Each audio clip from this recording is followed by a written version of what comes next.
Hi students, कैसे हैं आप। मैं समझता हूँ आप बढ़िया होंगे।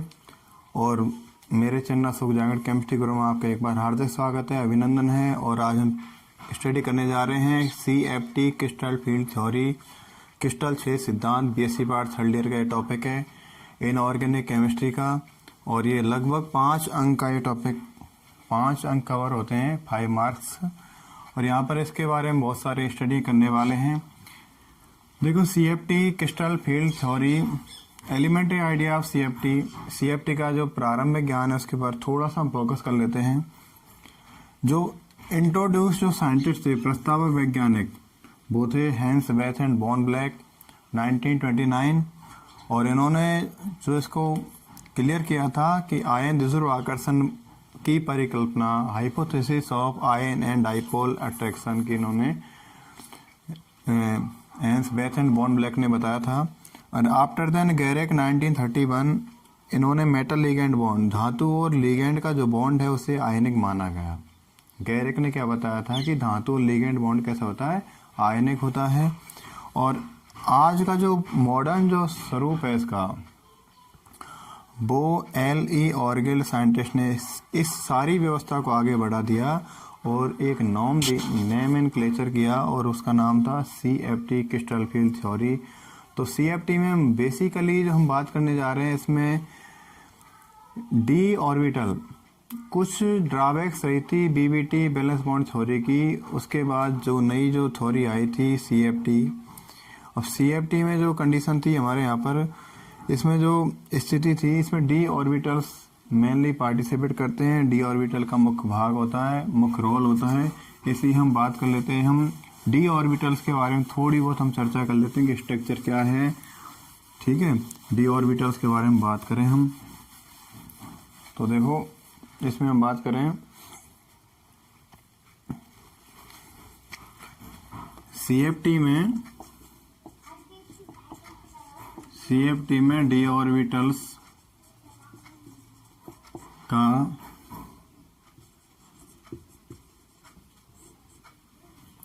मुख्य योगदान होता है।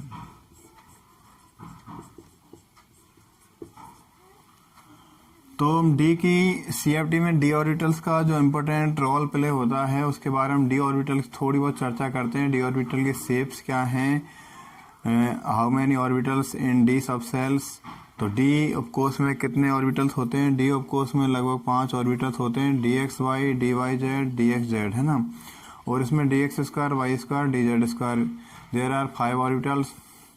तो हम बात कर लेते हैं इसकी D ऑर्बिटल की शेप्स के बारे में। तो शेप्स ऑफ D ऑर्बिटल,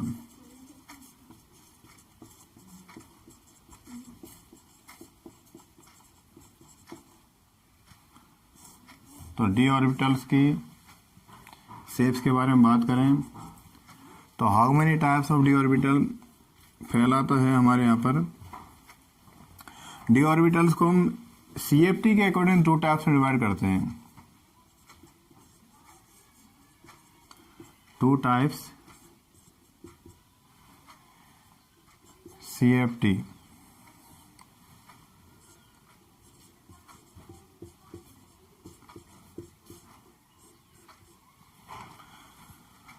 तो पहला हो गया हमारे पास यहाँ पर T2G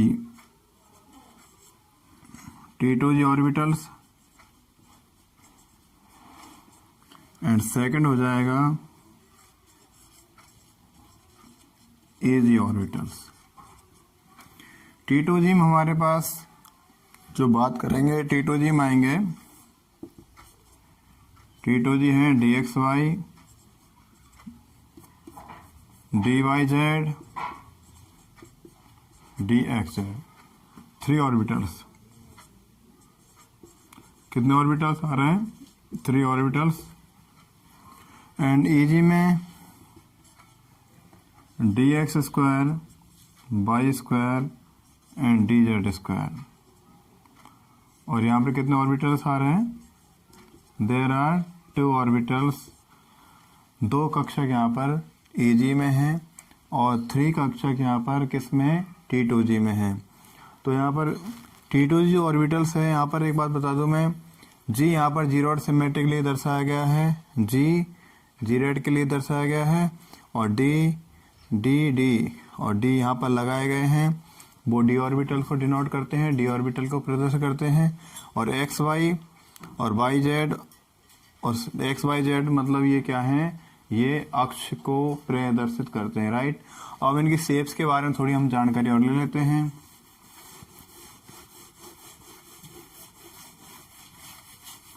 तो T2G और EG ऑर्बिटल्स, चुप, तो shapes of T2G orbitals, T2G orbitals की हम शेप देख लेते हैं। T2G ऑर्बिटल्स में देखें हम, पहला है हमारे पास इसमें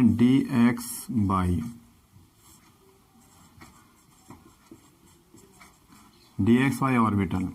तो DXY में देखो यहाँ पर हाउ मैनी अक्ष, कितनी एक्सेस है, यहाँ पर दो अक्ष हैं, एक तो X और एक Y। तो देखें हम X और Y,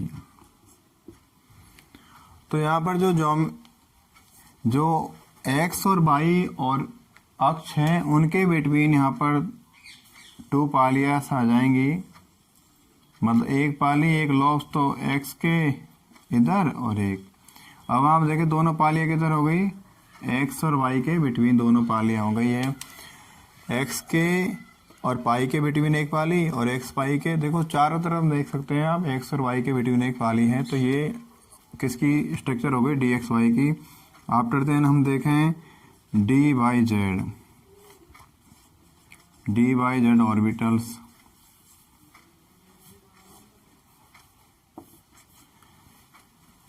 यहाँ पर हम देखें कितनी, यहाँ पर एक्सेस हैं, अक्ष हैं, दो अक्ष हम काम में लेने वाले हैं। जैसे हमने एक अक्ष तो वाई ले ली है, इसको डैश कर दिया है जेड, और ये जेड। तो पाली किसके बिटवीन हो जाएंगी, पाली हो जाएंगी जेड और वाई के बिटवीन, क्योंकि डी कक्षकों की जो आकृति होती है वो द्विडंबलाकार होती है।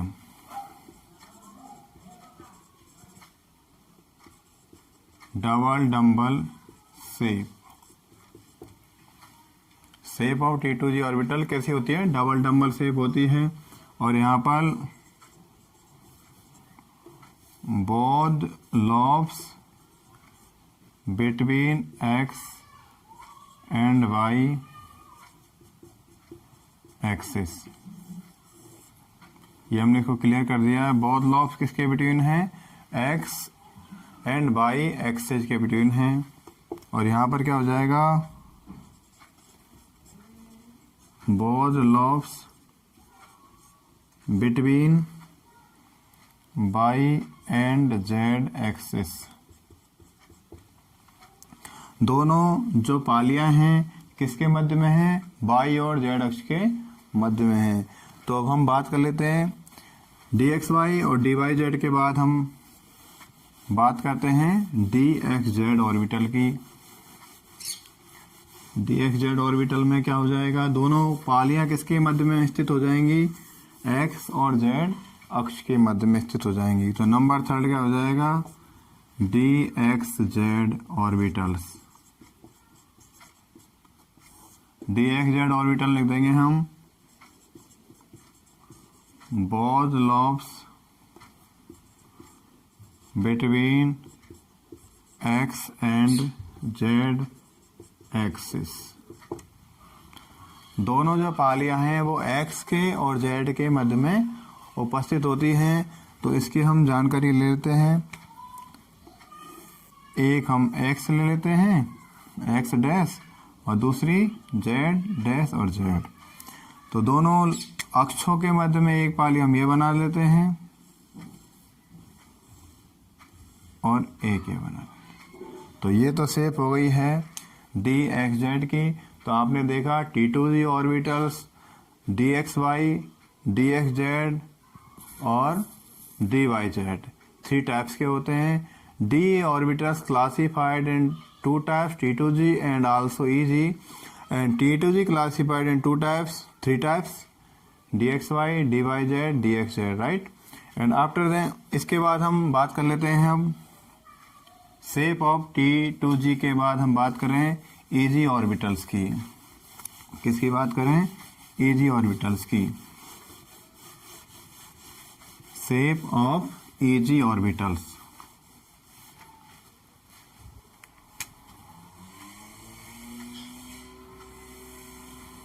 हाँ, EG ऑर्बिटल देखें हम।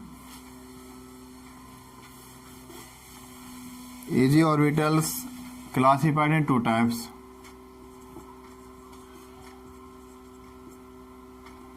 नंबर 1 कौन सा हो गया इसमें? dx square Y square, dx square Y square. And number second कौन सा हो जाएगा? dz square. तो देखो dx स्क्वायर वाई स्क्वायर में क्या हो जाएगा? बहुत यहाँ पर दो एक्सिस काम में आ रही है, X dash Y and Y Z, right?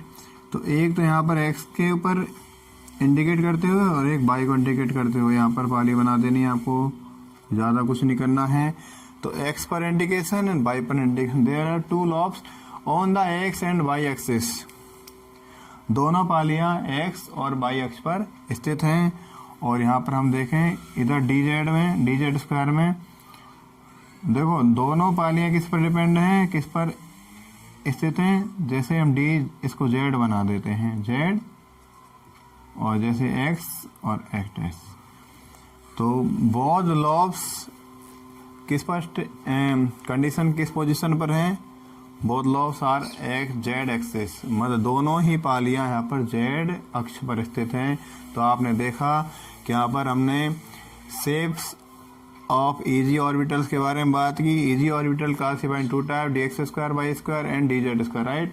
And इसके बाद हम बात कर लेते हैं पोस्टुलेट्स ऑफ CFT। मिटा दूं मैं इसको, क्लियर? इसके बाद हम बात कर लेते हैं CFT की पोस्टुलेट्स, अवधारणाएं, हाइपोथेसिस ऑफ CFT। और ये बहुत ही इंपॉर्टेंट टॉपिक है अपना। पोस्टुलेट्स ऑफ CFT देखें। CFT की अवधारणाएं।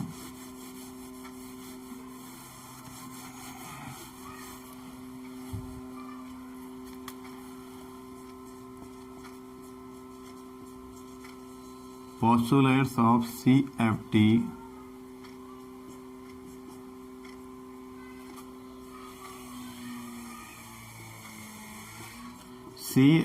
की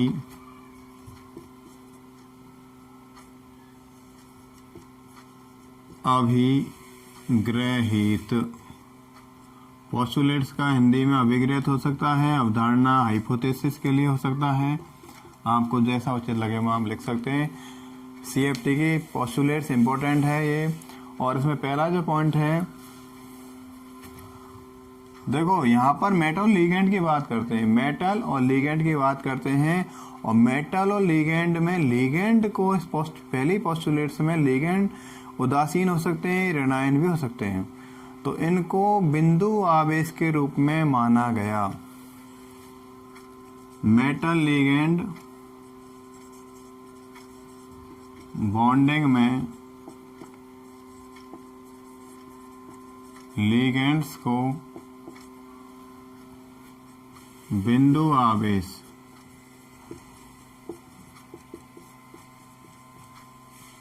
पॉइंट चार्ज के रूप में माना गया है। किसके रूप माना गया? लिगेंड्स को पॉइंट चार्ज के रूप में माना गया, बिंदु आवेश के रूप में माना गया। पहली हाइपोथेसिस, पहली पोस्टुलेट थी CFT की। आफ्टर दैन हम बात करें मेटल लिगेंड, धातु लिगेंड जो बंद होता है, मेटल लिगेंड बॉन्ड आयनिक। इसका मतलब है मेटल लिगेंड बंध आयनिक होता है। कैसा? आयनिक होता है। मेटल लिगेंड बॉन्ड कैसा है? आयनिक होता है। सेकंड पोस्टुलेट थी CFT की। Second postulate metal ligand bond कैसा होता है? आयनिक होता है। आफ्टर देन हम बात करें धातु परमाणु या आयन। धातु परमाणु या आयन क्या है? धातु परमाणु आयन के पांचों डी कक्षक समान ऊर्जा वाले आयन के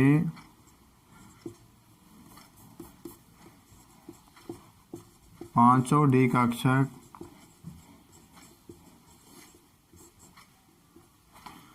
लगभग समान ऊर्जा वाले होते हैं।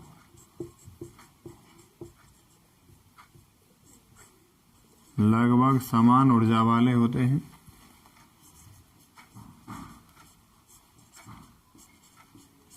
कैसे होते हैं?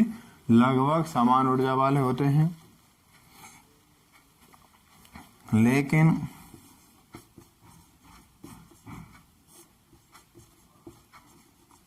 संकुल निर्माण कॉम्प्लेक्स फॉर्मेशन, संकुल निर्माण के लिए लिगेंड जैसे ही मेटल के कांटेक्ट में आते हैं, मेटल के लोग कांटेक्ट में आते हैं, इनकी ऊर्जा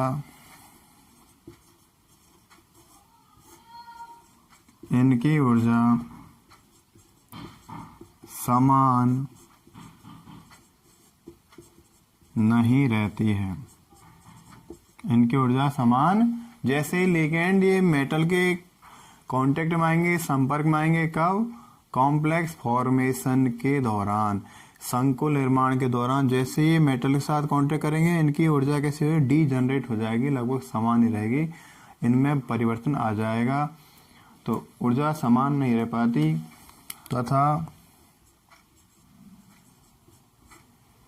तथा क्या हो जाएगा? विभिन्न ऊर्जा वाले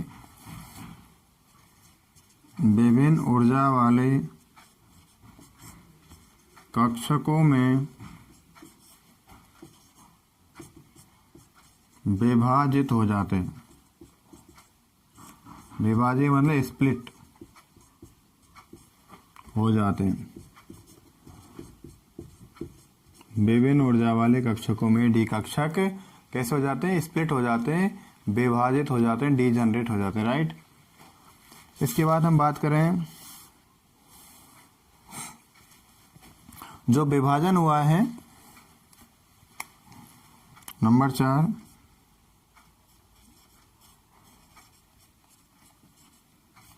विभाजन स्प्लिट के दौरान स्प्लिटिंग होती है तो क्या होता है? कुछ कक्षक तो उच्च ऊर्जा स्तरों में चले जाते हैं और कुछ कक्षक निम्न ऊर्जा स्तरों में चले जाते हैं। जैसे कुछ उच्च ऊर्जा स्तरों में, कुछ निम्न ऊर्जा स्तरों में चले जाएंगे। तो उच्च ऊर्जा स्तर वाले एक अलग व्यवस्था हो जाएगी और निम्न ऊर्जा वाली एक अलग व्यवस्था हो जाएगी। तो कुछ कक्षक स्प्लिट के दौरान कुछ डी कक्षक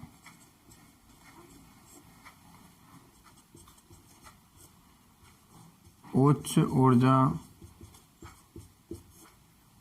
स्तरों में चले जाते हैं एवं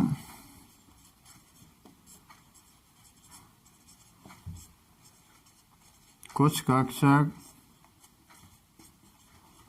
निम्न ऊर्जा स्तरों में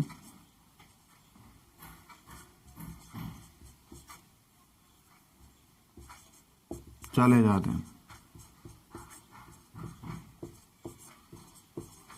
कुछ कक्षक उच्च ऊर्जा स्तरों में चले जाते हैं और कुछ कक्षक निम्न ऊर्जा स्तरों में चले जाते हैं, और इस प्रक्रिया के दौरान बहुत ज़्यादा या कुछ मात्रा में ऊर्जा मुक्त होती है, एनर्जी रिलीज होती है, और उस एनर्जी को बोलते हैं CFSE, क्रिस्टल फील्ड स्टेबलाइजेशन ऊर्जा एनर्जी, मतलब क्रिस्टल क्षेत्र स्थायीकरण ऊर्जा जिसे हम कहते हैं। ठीक है, इसके बाद पाई पॉइंट हम लिखेंगे।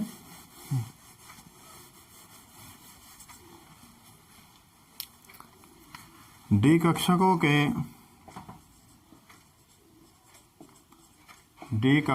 के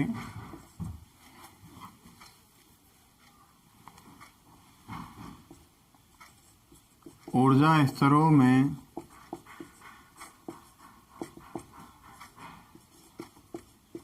वितरण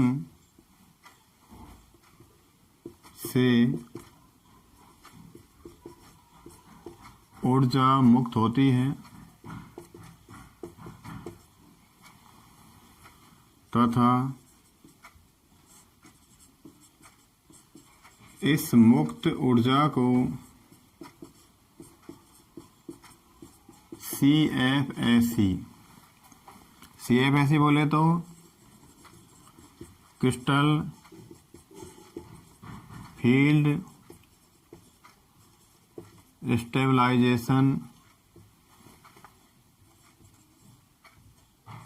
एनर्जी कहते हैं।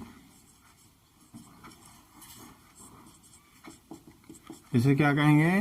क्रिस्टल फील्ड स्टेबलाइजेशन एनर्जी, मतलब क्रिस्टल क्षेत्र स्थायीकरण ऊर्जा जैसे हम कहते हैं। तो ये तो ऊर्जा स्तरों में डिस्ट्रीब्यूट हुआ डी ऑर्बिटल्स का। तो फिर क्या हुआ? निम्न ऊर्जा स्तरों में चले जाएंगे कुछ डी ऑर्बिटल्स, कुछ उच्च ऊर्जा स्तरों में चले जाते हैं। और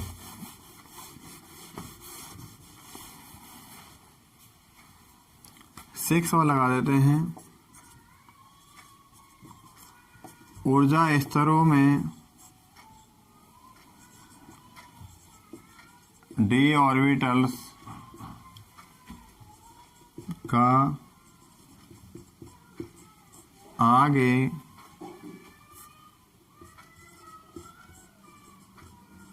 विभाजन हुंड के अनुसार होता है। हुंड कौन थे? हुंड वैज्ञानिक जो इलेक्ट्रॉन कॉन्फ़िगरेशन में जिनको हम अक्सर याद करते हैं, हुंड के अनुसार करते हैं।